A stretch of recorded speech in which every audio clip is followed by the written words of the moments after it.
시편 73편 감사의 이유. 시편 73편 전반부는 악인이 악한 행동과 교만에도 불구하고 승승장구하는 부조리한 현실을 기록하고 있습니다. 이러한 악인의 성공에 부러워하는 하나님의 백성들은 하나님을 향해 불평합니다. 하나님이 어찌하랴? 지존자에게 지식이 있으랴?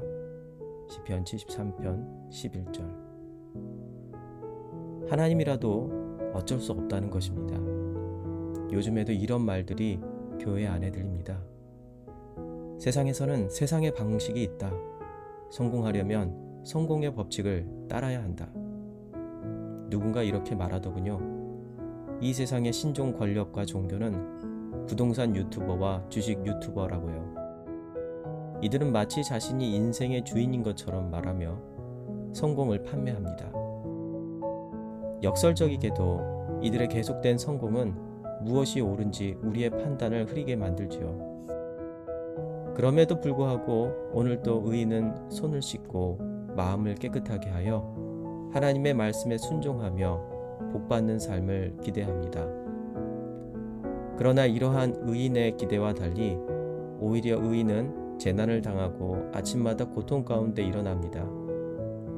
사람들은 악인의 성공을 칭찬하며 의인의 불행에 비난합니다.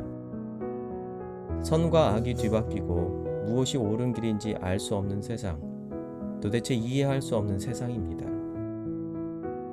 시인은 자신이 가진 모든 능력을 동원해서 이러한 비정상의 상황을 이해하려 해보지만 이해할 수 없습니다. 이해하려 하면 할수록 더 큰 고통만 따를 뿐입니다. 이제 시인은 부조리한 이 세상을 이해하고자 하는 모든 시도를 그만합니다. 그리고 절망 가운데 하나님의 성소를 찾습니다. 시인은 하나님의 얼굴 앞에 섭니다. 그때 시인은 신비를 경험합니다. 시인은 이렇게 고백합니다. 하나님의 성소에 들어갈 때에야 그들의 종말을 깨달았나이다. 시편 73편 17절. 성소에서 시인은 악인의 성공이 그들의 종말을 멈추게 할 수 없다는 사실을 깨달았습니다. 외적인 성공과 악인의 종말과는 아무런 연관이 없다는 것입니다. 반대로 고난과 아픔 때문에 의인이 믿고 의지하는 신앙과 선한 삶의 고귀한 가치가 사라지는 것도 아닙니다. 삶의 가치를 판단하고 신자의 인생을 감사로 만드는 것은 이런 외적인 성공과 실패가 아니라는 것이죠. 여전히 하나님은 악인을 심판하실 것이고 이들은 파멸의 길로 갈 것입니다. 결국 시인은 하나님을 향한 자신의 성급한 판단에 대해서 회개하며 자신의 한계를 인정합니다.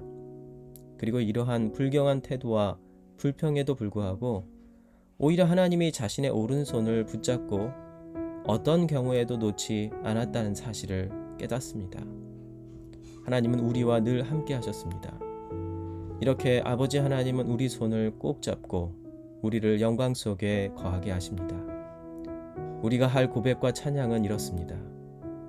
하늘에서는 주 외에 누가 내게 있으리요? 땅에서는 주밖에 내가 사모할 리 없나이다.